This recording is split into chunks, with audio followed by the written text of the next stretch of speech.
Hoy seguimos con nuestra historia de los vikingos, por Noruega y por las tierras donde se llegará a América.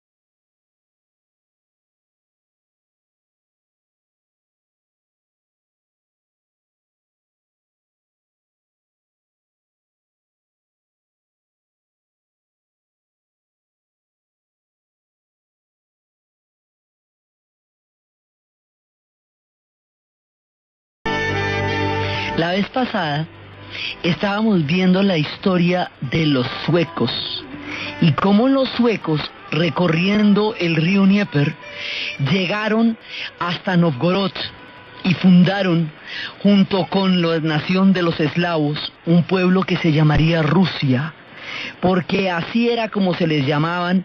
Los finlandeses les decían Rus, que es una palabra que significa sueco, a los suecos. Entonces los que llegan allá son vikingos, son rus, y proponen este pacto. Los eslavos les dicen: nuestra tierra es rica y es grande, pero hay desorden en ella, ven a gobernarnos. Entonces es cuando hacen ese pacto entre los varegos, Varagian, vikingos, y entre los eslavos, para crear la nación de Rus. Y cómo llegaron por esa misma vía hasta Constantinopla, donde se volvieron guardia personal de la gran civilización que había en ese momento en Constantinopla, y como por el lado del Volga llegaron hasta Bagdad. Esa es la historia de los suecos. Ahora vamos con noruegos. Es que acuérdese que ellos corresponden a suecos, noruegos, daneses, y cada uno de esos troncos va a dar lugar a una cantidad de naciones europeas. Entonces ahora vamos con los noruegos y después vamos con los daneses, y cada uno de estos va montando un combo.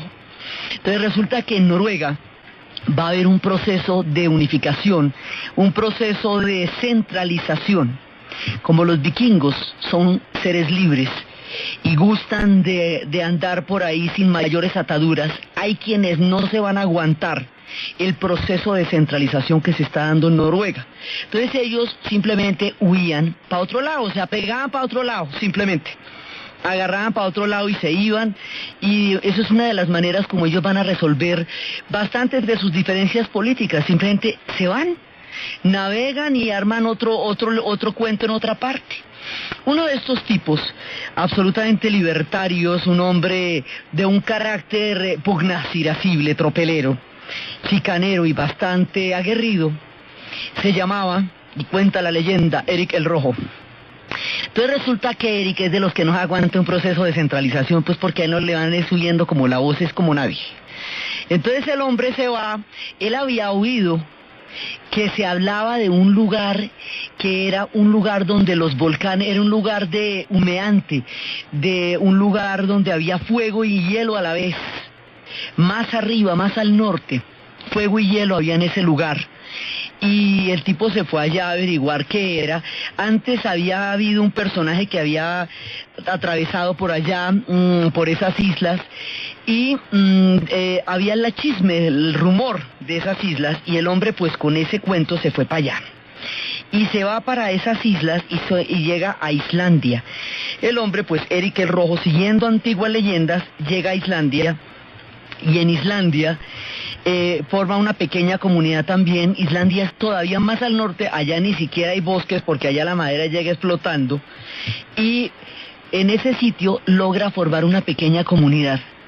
Pero resulta que Erik el Rojo, como dicen, tenía el secreto para que lo echaran de todas partes. Entonces, como lo echan de todas partes, el hombre logra que lo echen de allá. Entonces se arma otro lío para tratar de llegar a otro territorio, y aquí va a ser una hazaña de las más impresionantes. 750 kilómetros de mar abierto en el hielo de esos mares congelados, sin la brújula, que sabemos que no la tenían, con la lectura de las corrientes marinas, en las aguas más frías del planeta, en los sitios donde ya frisan los polos. Este hombre va a llegar a una tierra que va a querer de hacerle propaganda para que los demás vayan. La tierra es un peladero, pero él quiere hacer una colonia allá y que los demás vayan. Esa tierra, él para darle propaganda la va a llamar Greenland, la tierra verde. Esa tierra la conocemos con el nombre de la isla de Groenlandia. Y es una isla congelada enorme. Es la isla más grande del planeta, pero está congelada completamente. Entonces Eric va a hacer una colonia allá, luego va a volver a contar que hizo una colonia, que es una maravilla, que es una belleza, para que vayan para allá, porque acuérdense que las colonizaciones sin el chisme no sirven de nada, eso toca ir y chicanear y decir. Entonces el hombre va para allá, para Greenland, y ahí existiría una colonia de origen noruego durante 500 años. Hasta allá eras cristianizadas, quedan las ruinas de una iglesia donde se habla del tiempo en que estuvieron los antiguos descendientes de esta primera colonia, que fue la que fundó Eric el Rojo.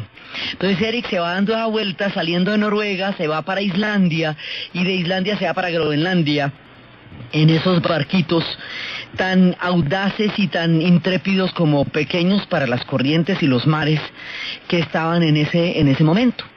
Entonces resulta que su hijo sale tan aventurero como él, pero ese se va a hacer un vuelto más largo todavía. Liev, el hijo de Eric, va a llegar a las costas de América, desde Groenlandia. Y va a llegar a las costas de América y se va a encontrar a la altura de Canadá con los indios algonquinos, que eso los veremos después. Cuando estemos en historias de Norteamérica vamos a ver pueblo por pueblo, la pradera, el bisonte, los pueblos lagartos, eso todo ese combo se va a ver. Entonces resulta que llegan allá, pero hay un problema. Los vikingos no tienen una superioridad técnica comparada con los algonquinos. Los algonquinos también pelean con hachas, también pelean con lanzas, también son seres de frío porque están por trepados en el Canadá. No hay ninguna ventaja tecnológica que haga que los vikingos se puedan asentar allá. Es distinto cuando lleguen los otros europeos, los padres peregrinos, y cuando lleguen después los ingleses y los franceses, tiempo más, casi 500 años después, que van a llegar con las armas de fuego. Cuando lleguen con las armas de fuego y con los barcos que tenían, van a tener una superioridad, van a mostrar una superioridad tecnológica con respecto a los habitantes de América del Norte, lo que les permitirá construir a lo bestia los asentamientos que construirán. Pero en el caso de los vikingos sí fueron, sí llegaron y allá estuvieron. Y son los primeros europeos de los que hay evidencia que llegaron a América en el año 900, o sea, mucho tiempo antes de que empiecen las empresas de colonización. Pero primero su idea no era la de exactamente los asentamientos, pero por el otro lado tampoco tenían así una ventaja que uno diga que pudieran realmente quedarse allá. Pero llegaron, mejor dicho, desde el punto de vista de la navegación, no desde el punto de vista del asentamiento cultural. Desde el punto de vista de la navegación, esto es una locura. Salir ustedes de Noruega, pegarse a la vuelta hasta Islandia, llegar de Islandia a Groenlandia, que era el plante de Eric, y de Groenlandia hacerse el vuelto hasta América, vuelva y coge el mapa y verá que no se le cansa, sino que se le congela el dedito. De solo hacer esa vuelta por la parte más arriba y más congelada de los mares. Estas eran las hazañas que hacían los vikingos en su impresionante arte de la navegación. Entonces hay una parte de los noruegos que va para allá, otra va a bajar en línea recta directamente desde Noruega y se va a aparecer primero por las Orcadas, las Islas Orcades, que las llaman así porque son por la foca, las islas de las focas. La mayor parte de las islas que recibe el nombre de Ponoma en el latín, que significa árbol frutal. Luego van por las Islas Faroes, las islas de las ovejas, que son las ciudades de Tórshavn, donde van llegando allá, y por esta vía, por la vía de las Orcadas y por la vía de las Faroes, van llegando a donde unos personajes que van a recibir un castigo muy fuerte de parte de los vikingos, los escoceses. Ahí se van a meter con el mundo.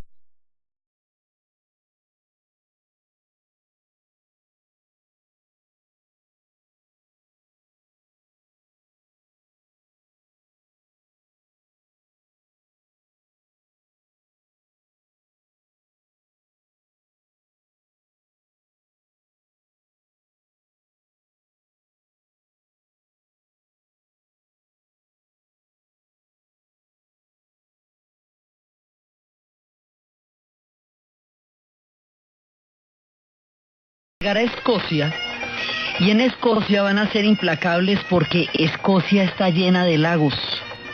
Entonces los vikingos lo que hacen es que, siendo sus barcos tan sumamente ligeros y tan flexibles, se los echan al hombro, así tal cual, y lo meten en el siguiente lago. Entonces el pedacito que hay entre un lago y el otro, porque Escocia es totalmente llena de lagos, pues se lo caminan, y cuando encuentran el siguiente lago le echan al lago. Entonces pues así tampoco, va a ser absolutamente impresionante, no los van a poder repeler. Y van bajando por Escocia, y al entrar a Escocia y luego al entrar a Irlanda se van encontrando con otro pueblo muy importante, con otro pueblo muy antiguo, con otro pueblo que ya tenía una larguísima trayectoria. En ese punto se van a encontrar con los celtas.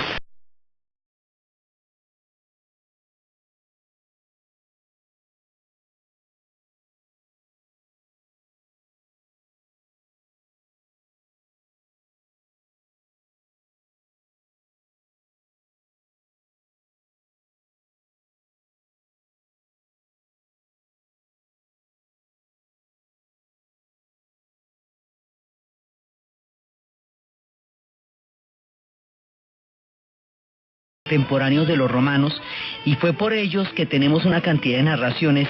La palabra celta en griego significaba keltoi, que quiere decir héroe, y ellos llevaban mucho tiempo allá. Se les ubica en el norte de Austria, en la Hellstatt, y del norte de Austria ellos fueron subiendo, pasando por Francia, donde se les van a llamar los galos, pasando más adelante también los bretones o britanos se van a llamar, son celtas también, van a llegar a Inglaterra, y en Inglaterra se van a encontrar con los, más adelante con los anglos y con los sajones, y hay un momento en que los romanos los van a ir empujando para arriba. O sea, hay un momento que entre anglos, sajones, primero los romanos y luego los anglos y los sajones van a ir empujando los celtas hacia arriba, hacia arriba, hacia arriba.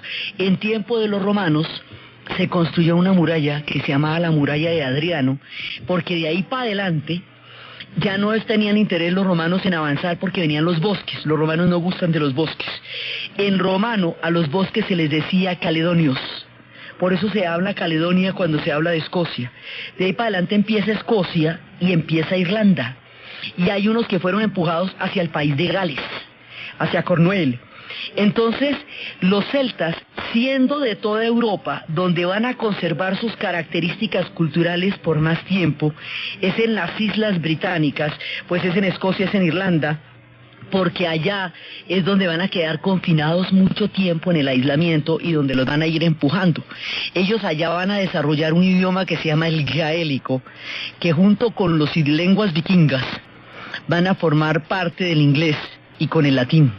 Sobre todo en la parte de la muralla de Adriano para abajo, el latín va a tener una influencia muy grande. De la muralla de Adriano para arriba, el gaélico, y en todas ellas las lenguas vikingas. Entonces, los celtas están arrinconados allá, primero por los romanos, y luego cuando llegaron los sajones y los anglos. Y hay un momento en que precisamente cuando llega la época en que los sajones los tienen allá arrinconados, es cuando surge la leyenda del rey Arturo. Entonces los celtas tenían también sus dioses. Los celtas también tenían una impresionante cosmogonía y una gran cosmovisión, y tenían sus druidas, y tenían el muérdago, y tenían la verbena, y tenían los bonfires, y tenían las hadas, y tenían todo un mundo. Estos mundos también los vamos a ver en su momento. Es que ahorita estamos en los de los humanos, pero como aquí hay diferentes planos de relato, también nos vamos a meter qué pasó con los duendes y con todos estos personajes que habitan estos mundos también, mundos paralelos. Entonces resulta que estos celtas en Irlanda fueron cristianizados por San Patricio. El proceso de cristianización de estas islas es un proceso importantísimo. San Andrew llegará a Escocia llevando el cristianismo allá y morirá como mártir en una cruz en forma de X. Por eso en la bandera actual del Reino Unido hay una X. Esa X es San Andrew, por la llegada de San Andrew a Escocia. San Patricio, con su trébol, llegará a Irlanda en el siglo V cristianizará al pueblo celta a través de una serie de leyendas y de intérpretes del antiguo mundo, que hará posible que las leyendas del antiguo mundo celta entronquen con la llegada del cristianismo, como es el caso de la leyenda del rey Arturo, que proviniendo del mundo mágico de Merlín y de todas las historias de los antiguos mundos y de la voluntad y la pasión de Uther a través de la magia de Merlín, después de engañar a Igraine nacerá Arturo, pero Arturo, que va a crear el gran reino de Camelot, basado en la lealtad y en la amistad, cuando la traición de la pasión entre Ginebra y Lancelot acaben con el reino de Camelot, solamente el Santo Grial podrá restaurar el honor perdido. Cuando aparece la figura del Santo Grial, en una historia que arranca del tiempo de los magos, del tiempo de Merlín, y nos aparece el Santo Grial, es porque ahí están los sincretismos de cuando empieza a llegar el cristianismo a Irlanda. Cuando cuentan la historia de los 4 cisnes, de una mujer que convirtió a los niños de su marido que no eran de ella en cisnes porque estaba celosa de su belleza, y esos cisnes van a quedar condenados a 900 años de vagar por esas tierras. Y ya lo último, cuando vuelven a convertirse en humanos, son hombres, pero Irlanda ya ha sido cristianizada, entonces ya van hacia la vida eterna. Hay un montón de leyendas en las cuales de los encantamientos y del mundo de los magos y del mundo del muérdago y de la verbena van a llegar a la época del cristianismo. Entonces, como los celtas son más antiguos, pues todo esto les ha pasado antes. Para la época en que los vikingos aparecen en la escena de los celtas ya se han convertido al cristianismo. Ya ha llegado San Patricio con su trébol a Irlanda, San Andrew ha llegado a Escocia y San George habrá llegado a Inglaterra. Entonces se van a encontrar con un mundo cristiano en Occidente, porque ellos ya vieron el mundo cristiano en el este, cuando llegaron por la vía de Novgorod hacia Constantinopla, y ya vieron el Islam cuando llegaron por la vía del Dnieper y el Caspio, cuando llegaron por la vía del Volga y el Caspio hasta Bagdad. Pero ahorita se van a encontrar con el cristianismo de Occidente, que entre otras cosas es un cristianismo muy particular el que tienen los irlandeses allá, por la cantidad de tiempo que vivieron aislados del resto de Europa. Cuando cayó el Imperio Romano y Europa Occidental se despelota, y eso se vuelve manga por hombro, y las tribus germanas que estaban a las orillas del Imperio Romano entran, y todo el famoso mundo de los bárbaros, que se decía en su momento de los godos, ostrogodos y visigodos, que no eran sino pueblos desposeídos y violentados por el Imperio Romano, que se les alborotó el parche un día y entraron al imperio. Entonces, cuando eso pasa, está el caos y tal la locura que está pasando en Europa, y tan imposible la protección de toda esa horda de pueblos que están atravesando Europa, de todo eso, que es cuando se van a crear las fortalezas y es cuando se va a crear el feudalismo, ese pacto de lealtad y protección con un señor que se comprometa con sus ejércitos a favorecer a los pobres en la medida en que los pobres trabajen la tierra y juren lealtad a su señor. Cuando empieza a aparecer este sistema que conocemos como feudalismo, cuando desaparecen los grandes centros urbanos, cuando las grandes bibliotecas y todo aquel saber de la antigüedad que se había desarrollado tan profundamente en las civilizaciones griegas y romanas, cuando todo eso pasa, ¿quiénes salvan la cultura de la antigüedad? Los monjes celtas. Los monjes celtas van a tomar muchísimos de estos libros y los van a llevar a las remotas tierras de Irlanda, y allá en las remotas tierras de Irlanda van a copiar sigilosamente cantidades de secretos de la gran sabiduría de la antigüedad, y mucho de lo que se conoce porque ellos lo preservaron. Hay un libro de Tomás Cahill que cuenta de cómo los celtas salvaron la historia de Europa, y la salvaron así, manteniendo con los copistas toda esta cantidad de información oculta en los monasterios, mientras en Europa pasaba la debacle y eso entraba todo el mundo y hacía fiestas allá en una Europa que se desintegraba y se fragmentaba. Entonces, allá era que estaban estos monjes tranquilos, corridos hasta el extremo por los sajones y por los anglos, pero metidos en sus monasterios, frescos de la vida con su cristianismo particular, cuando llegaron los vikingos. Y cuando llegan los vikingos, pues otra vez se les pone el dulce a mordisco, porque esta es una invasión grande. Todos los vikingos empiezan a llegar a Irlanda y empieza ese contacto de los vikingos con los celtas. Y eso va a dar unas fusiones impresionantes porque además son culturas que tienen un acervo muy grande. Si bien los celtas tienen un nivel de civilización bastante más antiguo para esa época, los vikingos eran unos pueblos que tenían un alto nivel de desarrollo. Lo que pasa es que, como solo se les conoce en su expresión guerrera, los vikingos tienen unos parlamentos que se llaman los Althing, que son los antepasados de lo que será el origen del parlamento más adelante en Inglaterra. Los vikingos son pueblos libres que pueden deliberar en debate, digámoslo, por decirlo en términos actuales, democrático, porque todo el mundo podía ir ante el parlamento sin armas y hablar y ser capaces de exponer sus puntos de vista. Las mujeres vikingas tenían un nivel de derechos y de institucionalidad muy avanzado que tomaría casi 1000 años para volver a tener. Las mujeres vikingas podían ser guerreras. Un acto de agresión física contra una mujer vikinga implicaba inmediatamente el divorcio, o sea, la violencia intrafamiliar, las comisarías de familia, todo eso no era necesario porque a usted le iban poniendo la mano y quedaban divorciados inmediatamente. Las mujeres tenían derecho también a hablar en el Althing, tenían derechos políticos. Cuando los hombres se iban de expedición, que como hemos visto era frecuente, ella quedaba al mando del castillo y del lugar, como Helga. Ustedes han visto en Olafo que Helga es la que manda, y cuando Lofa está todavía sigue mandando Helga, eso ni van a creer.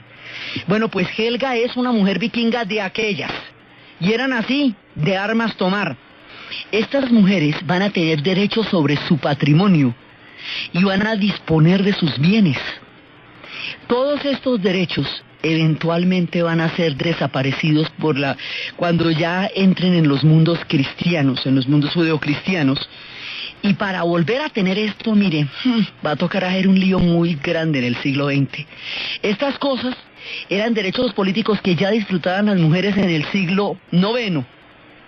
Pero cuando llegue toda la mezcla de los vikingos con la cultura europea, y eventualmente se cristianicen estos pueblos, estos derechos van a desaparecer. En Francia, la ley que dispone por la cual las mujeres pueden disponer libremente de su patrimonio es de 1970. Es decir, las mujeres del Mayo francés del 68, de la imaginación al poder, todavía necesitaban un acudiente para poder reclamar su giro universitario. Las mujeres en Francia van a quedar sometidas por una ley sálica para evitar que por la vía de Francia se tome el control de Inglaterra. Después vamos a ver por qué eso se va a complicar tanto. Y eso va a impedir que las mujeres lleguen al poder en cualquiera de las circunstancias, hasta el punto de que solamente ahora, en el momento de nuestro relato, hay una mujer socialista candidata presidencial a Francia.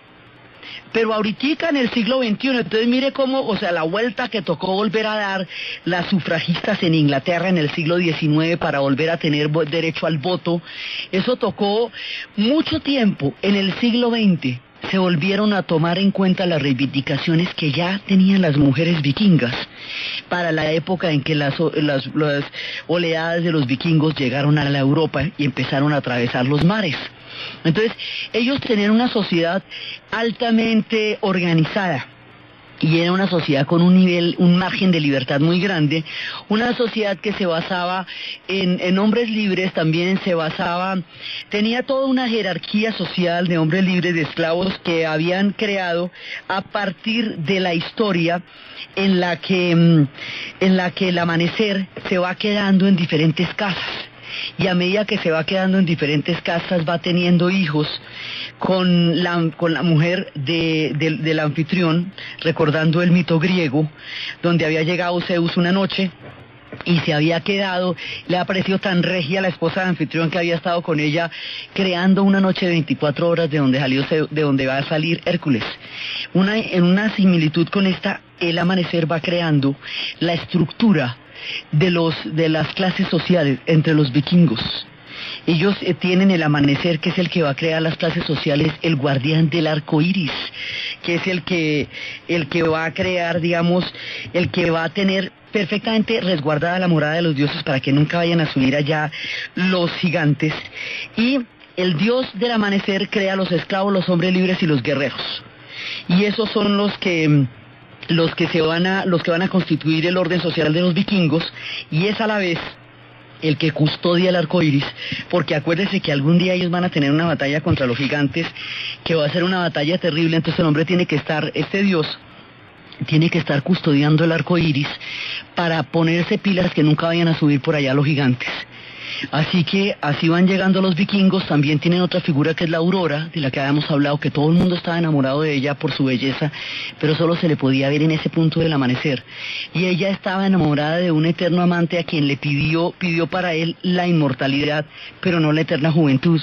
Entonces se fue volviendo cada vez más pequeño hasta que se convirtió en una chicharra, que era la que podía aguantar todo eso, que son las que cantan al amanecer. Entonces, entre la aurora, el amanecer y el arco iris, se va formando la estructura de las clases sociales de los vikingos, y estos van llegando con su parlamento, con su Althing, con sus instituciones. Ellos van llegando al mundo de los celtas. Y allá en el mundo de los celtas van a encontrarse con esta cultura, pero ese encuentro va a ser un choque bastante fuerte, porque los vikingos tenían una manera de pelear en la cual usted no podía retaliarles. O sea, usted no puede ir a quemarle las aldeas, primero porque nadie se va a ir a ese peladero, quedan muy arriba y eso era muy frío, entonces no era gracia irse a meter allá. Segundo, los vikingos atacaban, si la veían perdida pues se devolvían, cogían los barcos y se iban. Entonces ellos van a encontrar una manera de pelear, 1, 2, 3 por mí, llegan, hacen un asalto y los que se devuelven. Entonces usted no puede repeler, los pueblos sedentarios no están listos para repeler las oleadas de los vikingos, y van y vienen una y otra vez, y luego empiezan a exigir tributos, o sea, a boletear, que llaman. Entonces llegaban y exigían tributos y se devolvían.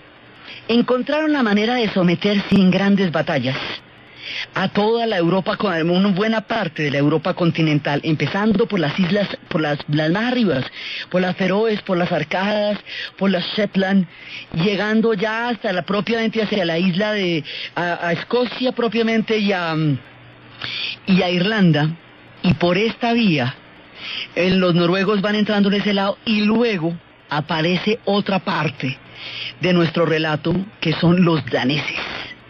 Y los daneses se van a meter es por el lado de Inglaterra y por el lado de Francia. Cuando lleguen a Inglaterra, crearán allá lo suyo, y por eso es que se van a ser también los antepasados del mundo de los ingleses.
Inglaterra.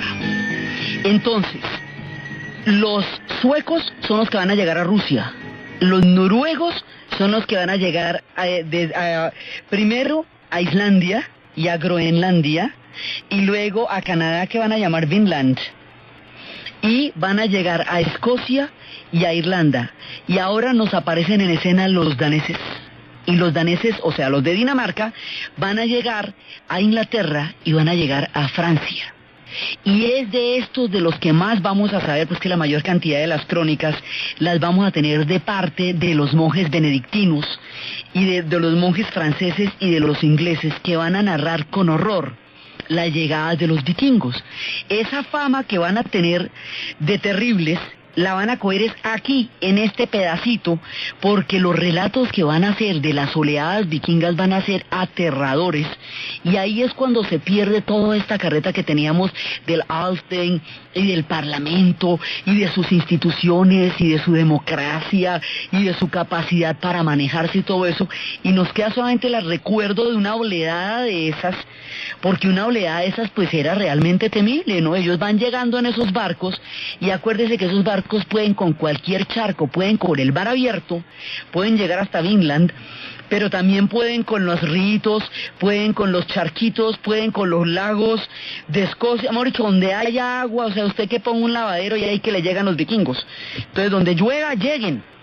Entonces nadie los puede tener, no pueden retaliarlos, porque ellos son ellos los que llegan a su territorio. Entonces usted no puede ir a la aldea de ellos a retaliar el ataque que ha recibido de la suya, pues sí que quedan lejos y arriba, y nadie se aventura al hielo. Ya fría les parecía la tierra donde andaban, como para irse más para arriba donde todo eso era helado. Entonces tampoco los pueden ubicar, ni los pueden retaliar, ni los pueden, son como inacibles, ¿ven? Y llegan, empiezan a llegar en oleadas, y van viendo pueblos asentados, pueblos ricos, pueblos que tenían bastantes cosas que pedir, y dicen, no, pues esta es, aquí nos vamos, es mejor dicho, y se la dedican, dedicada que llaman. Entonces empiezan a llegar las oleadas una y otra vez a Inglaterra, hasta que terminan invadiéndola toda y terminan sometiendo a los sajones, y los anglios quedan en un pedacito chiquito, y solamente Inglaterra va a sobrevivir Alfredo el Grande, que es el que les va a dar una resistencia tenaz, y por lo cual es uno de los grandes héroes de Inglaterra. Y después van a llegar a Francia. Hay una parte de los celtas que son los bretones, que también llamamos británicos. Entonces muchos de esos bretones se van a bajar hasta Francia, pero otros se van a quedar arriba en Inglaterra. La mayoría se van a quedar en Inglaterra, y una porción más pequeña se va a quedar en Francia.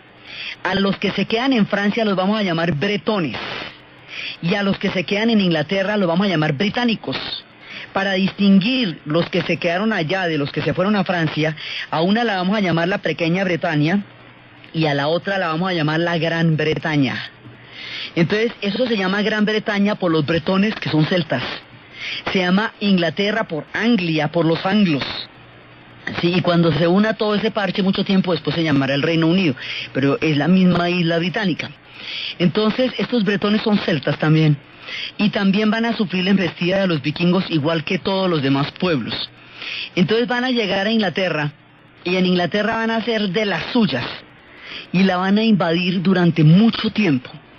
Y luego en Francia, cuando lleguen a Francia, en el momento en que llegan a Francia, acaba de pasar la era de Carlomagno. La era de Carlomagno es el Sacro Imperio Romano Germánico, y es el momento, digamos, más esplendoroso del medioevo europeo, cuando se creó lo que es el origen, el pasado histórico de lo que en el futuro sería el proyecto de la Unión Europea. Por eso el edificio más grande que existe en este momento en la capital europea de Bruselas se llama el edificio Carlomagno, y eso tiene rutas de ascensores como de metros, una cosa del otro mundo. De esa época de Carlomagno, él va a dejar su reino entre tres hijos. A uno les va a dejar el reino de los francos, a otro les va a dejar el reino de los germanos, y hay uno en la mitad que es el que le deja un reino intermedio, que es el Leotargio. Por Leotario, ese reino intermedio se llama Lorena, y esos territorios de Alsacia y Lorena, por las condiciones intermedias que quedaron entre los francos y los sajones, entre los francos y los germanos, van a quedar siempre en una eterna disputa. Mucho tiempo más adelante en el futuro, cuando se hagan las naciones de Alemania y Francia, Alsacia y Lorena serán los territorios que darán origen a un sinnúmero de guerras. La batalla de Sedan, la Primera Guerra Mundial, la Segunda Guerra Mundial, se harán por Alsacia y Lorena, hasta que finalmente se firme el Pacto del Carbón y del Acero, después de la Segunda Guerra Mundial, que es el origen propiamente de la Unión Europea, como una forma económica de terminar con aquello que había causado tanto dolor en Europa. Entonces eso va empezando, pero desde esa época. Cuando se dividen los reinos, cuando pasa la era de Carlomagno, es cuando van a llegar los daneses, los vikingos, a Francia. Y entonces cuando llegan a Francia, los cogen débiles y se meten por la desembocadura del Sena. Y por la desembocadura de Sena, Pina París. Entonces ya eso estaba muy cansón, hasta que uno de los descendientes de Carlomagno, Carlos va y le dice a Rollo, uno de los grandes jefes vikingos, vea, ¿sabe qué? Hagamos una cosa. Usted de aquí en adelante coge un territorio, el que usted quiere, ese que le voy a dar en la orilla, una zona de despeje que llaman. Usted coge ese territorio, haga lo que quiera con él, yo se lo regalo. Pero aquí no me vuelve a aparecer un vikingo para un remedio, porque yo sí es que estoy harto con esa vaina. Entonces, hacen ese trato. El territorio que le va a dar a ese personaje se llama la Normandía. Y a esta rama la vamos a conocer como los normandos. Entonces, los normandos, que son de origen danés, son esa rama, son ya vikingos que se van a cristianizar. Porque para poder aceptar los tratos con los francos se tienen que cristianizar. Lo mismo que cuando hagan el trato de amnisticio con Alfredo el Grande, la condición es que se cristianicen. Entonces los normandos son los mismos vikingos, pero ya cristianizados. Después vamos a, eso en el plano de los hombres, ¿no? Después vamos a ver qué pasa en el plano de los dioses, donde pasan muchas cosas antes de que lleguemos a cristianizarse, pero así es que va a suceder. Por eso es que a nosotros los normandos nos resultan, digamos, desligados del mundo vikingo, pero son los mismos. Lo que pasa es que ya en una esfera de lo cristiano. Y de esa manera, Francia coge un estado, digamos, el reino de los francos hace su estado tapón, la Normandía. Y ahí no me vuelve a aparecer nadie porque eso está muy horrible de esa manera. Entonces ahí quedan los normandos. Pero esos normandos me quedan repartidos entre Francia e Inglaterra. Más adelante esos normandos, 6 generaciones después, Guillermo el Conquistador va a avanzar sobre Inglaterra teniendo en cuenta que para él era un territorio al cual tenía derecho, y ahí creará la historia de los ingleses a partir de los normandos, la rama que aún hoy está en el poder. Entonces están en el trono. Entonces resulta que los normandos son, en últimas, los creadores de 2 países, y su lengua va a quedar metida profundamente dentro de estos pueblos. Pero mientras tanto, o sea, los normandos tienen su trato con los francos. Mientras tanto, ¿qué está pasando en Inglaterra? En Inglaterra pasa que los daneses están gobernando. Y los daneses van a gobernar durante mucho tiempo. Cuenta la leyenda que había un príncipe en esa época, en tiempos de los daneses, que va a enfrentar una tragedia terrible. Esa es una leyenda que existía desde las épocas en que Inglaterra pertenecía a los daneses, era un territorio danés, pero evidentemente no era el epicentro porque era solamente uno de los territorios conquistados por ellos.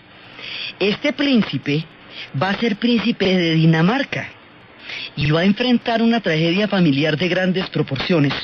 Esta tragedia será llevada al teatro por uno de los grandes dramaturgos de toda la historia de la humanidad.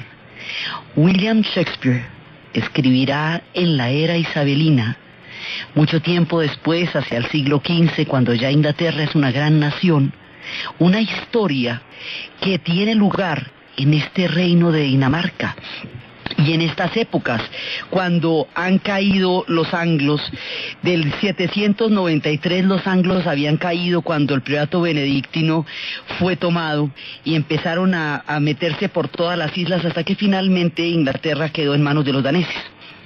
Cuando Inglaterra está en manos de los daneses y por vía de ellos recibe la ley escrita, los juicios con jurado, una cantidad de palabras que van a formar el inglés como take, que es tomar, die, que es morir, sky, que es cielo, la ira, que es anger, hell, que es infierno, una cantidad de palabras, son más de 600 palabras de origen danés y de origen vikingo que van a conformar el actual idioma inglés. Junto con el gaélico y junto con el latín, más adelante van a formar ese idioma, pero una base fundamental es vikinga, es danesa. Entonces resulta que la historia que va a tomar en cuenta William Shakespeare de esta época sucede en Dinamarca. Y es cuando llegan a los castillos de Elsinore, y cuando están los soldados agitados y nerviosos, pues ninguno de ellos puede encontrar ninguna razón satisfactoria, ninguna explicación a una presencia que todas las noches se hace ver como elusiva, una sombra que les dirige la palabra y que quiere conversar con el joven príncipe Hamlet, y como se les ha manifestado que es con el que quiere hablar, entonces lo llaman. El hombre está dolorido porque recientemente ha muerto su padre, y él acepta la invitación, y el espectro es su propio padre, el viejo rey Hamlet, que habla con él y le cuenta los secretos y le dice que él no murió súbitamente ni de una manera tan inexplicable como lo hicieron parecer en el reino, sino que fue asesinado por su hermano, quien tenía una pasión espantosa con la mujer de él. O sea, y entonces que los dos abrigaron una conjura, Gertrude, su madre, y su hermano, para matarle, para tomarse el trono de Dinamarca y para asegurarse con el poder y consumar la pasión. Entonces le echa semejante cuento a Hamlet. Hamlet queda aterrado entre la ira, la venganza y el amor a su madre, y mientras mira a ver qué es lo que va a hacer, empieza a entrar en una, digamos, a meterse en la locura, como a protegerse de lo que está pasando a través de la locura, y empieza toda la tragedia del príncipe Hamlet, y por eso una de las frases que se dice es: algo está podrido en Dinamarca. Porque precisamente cuando empieza a ver que el trono está en este momento en manos de un traidor, que la legitimidad de la dinastía está cuestionada por el acto de deslealtad que ha sido perpetrado en el asesinato de su padre, es cuando él decide la venganza, y viene con todo el cuestionamiento de ser o no ser, digamos, es la gran pregunta: ¿qué va a hacer él con esa información? Y empiezan todas las conjuras, y hay un momento en que el rey, para deshacerse de Hamlet, lo quiere mandar a Inglaterra, y lo quiere mandar con dos antiguos amigos que eran Guildenstern y Rosencrantz, que los va a llevar con el encargo de matarlo en el camino, pero el destino desvía los navíos. Él va a regresar en secreto a Dinamarca. Es cuando descubre que Ofelia se ha muerto, se ha suicidado, su mujer, la mujer que él amaba y que lo amó a él, que se ha suicidado por los infortunios de la muerte accidental de Polonio cuando él estaba confrontando a su madre. Hay una presencia. Cuando le dice a su madre lo que pasó, hay una presencia, y es la presencia de Polonio. Él no se da cuenta y lo mata pensando que es el propio rey, y es Polonio, el padre de Ofelia. Y aquí se va formando una tragedia de grandes proporciones, sobre todo cuando Hamlet va a poner en evidencia el crimen a través de una representación de un grupo de actores, a quienes pone como libreto a mostrar el asesinato de su padre frente a los ojos de su madre y de su tío, para de esa manera poner de manifiesto el carácter del crimen. Eso destapa toda la situación, y es cuando lo van a llevar a Inglaterra, cuando se escapa, cuando regresa, cuando descubre que Ofelia se ha suicidado, cuando Laertes, el hijo de Polonio, va a vengar su muerte, y cuando en la venganza termina matando a Hamlet. Hamlet también termina herido, la madre se toma la copa envenenada, y bueno, ahí termina muriendo todo el mundo, y ahí se acaba en el relato mítico la dinastía, de esa rama de la dinastía danesa, porque mueren todos. Va a morir, cada uno de ellos va a morir, entonces se acaba esa dinastía. Es, digamos, la leyenda, la obra de teatro basada en la leyenda de Hamlet, cuenta el final de una de las dinastías danesas que estuvo durante mucho tiempo gobernando Inglaterra. Entonces, por eso es que es Hamlet príncipe de Dinamarca, porque uno dice, pero ¿cómo es que la leyenda más importante de la historia de los ingleses es de un rey de Dinamarca? Porque precisamente tiene lugar en estas épocas en que los daneses moldearon la historia del pueblo inglés con su gran y contundente presencia, con su influencia lingüística, con su influencia política, con su influencia institucional y con su gran determinismo durante el destino de los ingleses en tiempos de Dinamarca. Después es que ellos van a poder llegar a los acuerdos con Alfredo. Después es que ellos van a estar en toda la época de la cristianización, y siglos más tarde, siglos después, 6 generaciones, después de que se hiciera el pacto de los francos con los normandos para que ya no llegaran más invasiones vikingas a Francia, es que Guillermo el Conquistador va a cruzar el mar, va a llegar a Inglaterra, va a invadir Inglaterra y la va a tomar como suya, y esa vez, cuando Guillermo el Conquistador llegue a Inglaterra, será la última vez que los ingleses serán invadidos en toda su historia. De ahí en adelante, nadie ha vuelto a tocar esa isla, nadie la ha podido invadir, ya lo intentaron de ahí en adelante. La última vez que lo intentaron fueron los nazis en la Segunda Guerra Mundial, y nadie ha podido invadir a Inglaterra desde entonces. Los normandos van a sentar el carácter definitivo de la historia de los ingleses y van a crear una línea dinástica que es la que actualmente gobierna. Isabel es una descendiente del tiempo de los normandos. Entonces ellos van a, digamos, van a sentar, a consolidar la historia de los ingleses. Así es de importante la influencia de los vikingos en la formación de Inglaterra. Entonces los vikingos que habíamos visto la vez pasada formando Rusia, hoy los vemos formando Inglaterra, los vemos formando Francia, los vemos formando todos estos reinos, dando ese carácter también, esa influencia profunda que van a tener en Escocia y en Irlanda. Y más adelante vendrá la relación de ellos con los germanos.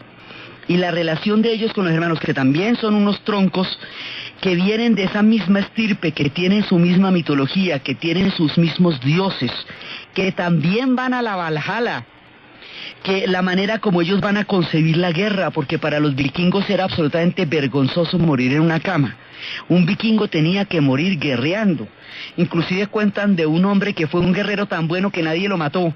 Ya cuando estaba viejo dijo, no, pues yo cómo me voy a morir de viejo, esto es una vergüenza. Se puso todo el oro que tenía para traer a los ladrones para que lo decapitaran, y él diera una buena pelea y morir como Dios manda, porque esto de morir así uno en la cama de viejo de reumatismo no se estila. Para los vikingos era un deshonor. Entonces, imagínense lo que era pelear contra vikingos que aspiraban a morir para ir a la Valhalla, a estar brindando con Odín, esperando la gran batalla contra los gigantes que algún día se haría. Entonces, por un lado, estamos en el plano de narración de los hombres, y en el mundo de los hombres, ellos van conquistando los pueblos de Europa. Por el otro lado, en el plano de los dioses, también habrá muchos combates y muchas cosas que hacer. Y en el mundo paralelo de los enanos y de los duendes también habrá muchísima acción, y estaremos enfrentando cada uno de estos mundos paralelos en el gran árbol cósmico donde los vikingos han asentado su idea del universo. Entonces, la relación que ellos van a tener con los germanos, ¿por qué su mitología es tan parecida? ¿Por qué para ellos también existe la Valhalla? ¿Por qué Alemania, para volverse Estado, tendría que, en principio, independizarse de la misma Dinamarca? Uno de los 3 anillos que tiene el ángel en Berlín, que hizo posible la formación de Alemania, es por un lado contra los franceses, por otro lado contra los austriacos, pero hay una tercera rama contra los daneses. Entonces, ¿cuál es la relación con los germanos? ¿Cómo se van formando estos otros troncos del mundo de los vikingos? ¿Y qué está pasando en el mundo de los cielos, de Asgard, entre unas y otras religiones, y el encuentro de todos estos pueblos? Es lo que vamos a ver en el siguiente programa. Entonces, desde la osadía y el carácter irascible de Eric el Rojo, desde la forma como su hijo Leif se atrevió a llegar a la Vinland, a las tierras de Canadá, desde las oleadas que llegaron por los benedictinos hacia las tierras de Francia y hacia las tierras de Inglaterra, desde el encuentro con el mundo de los celtas, desde sus parlamentos, sus leyes, sus juicios, sus derechos políticos, su formación cultural, su idea de la epopeya, del heroísmo y su manera increíble. Vayan, la tierra es un peladero, pero él quiere hacer una colonia allá y que los demás vayan.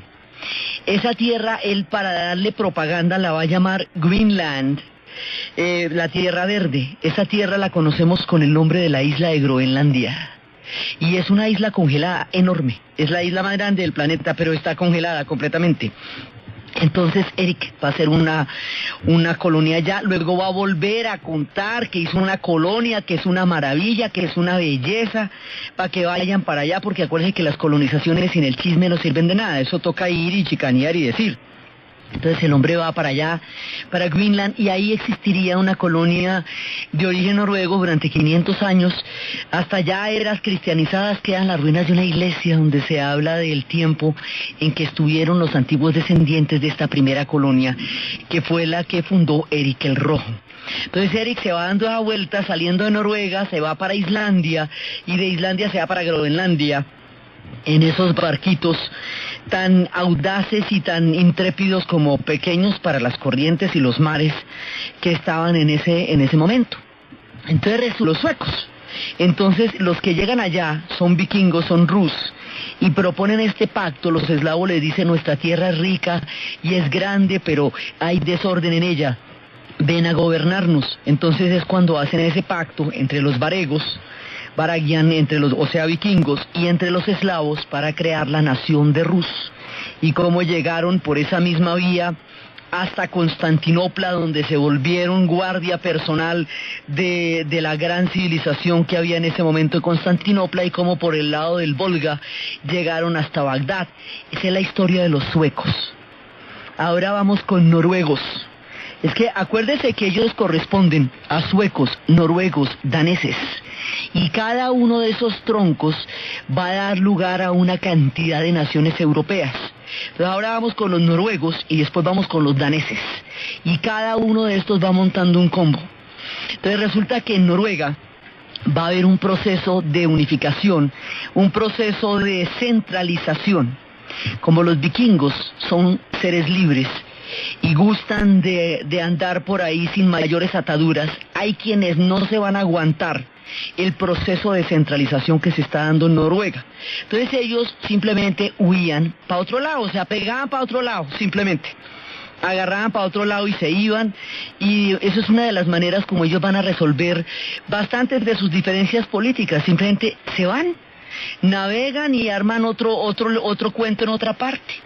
Uno de estos tipos, absolutamente libertarios, un hombre de un carácter pugnaz, irascible, tropelero, chicanero y bastante aguerrido, se llamaba, y cuenta la leyenda, Erik el Rojo. Entonces resulta que Erik es de los que no aguanta un proceso de centralización, pues porque a él no le van subiendo como la voz, es como nadie. Entonces el hombre se va. Él había oído que se hablaba de un lugar que era un lugar donde los volcanes, era un lugar de humeante, de un lugar donde había fuego y hielo a la vez. Más arriba, más al norte, fuego y hielo había en ese lugar. Y el tipo se fue allá a averiguar qué era. Antes había habido un personaje que había atravesado por allá, por esas islas, y había la chisme, el rumor de esas islas, y el hombre pues con ese cuento se fue para allá. Y se va para esas islas y llega a Islandia. El hombre, pues Erik el Rojo, siguiendo antiguas leyendas, llega a Islandia, y en Islandia forma una pequeña comunidad también. Islandia es todavía más al norte, allá ni siquiera hay bosques porque allá la madera llega explotando, y en ese sitio logra formar una pequeña comunidad. Pero resulta que Erik el Rojo, como dicen, tenía el secreto para que lo echaran de todas partes. Entonces, como lo echan de todas partes, el hombre logra que lo echen de allá. Entonces se arma otro lío para tratar de llegar a otro territorio, y aquí va a ser una hazaña de las más impresionantes. 750 kilómetros de mar abierto en el hielo de esos mares congelados, sin la brújula, que sabemos que no la tenían, con la lectura de las corrientes marinas, en las aguas más frías del planeta, en los sitios donde ya frisan los polos. Este hombre va a llegar a una tierra que va a querer de hacerle propaganda para los demás. Hoy seguimos con nuestra historia de los vikingos, por Noruega y por las tierras donde se llegará a América.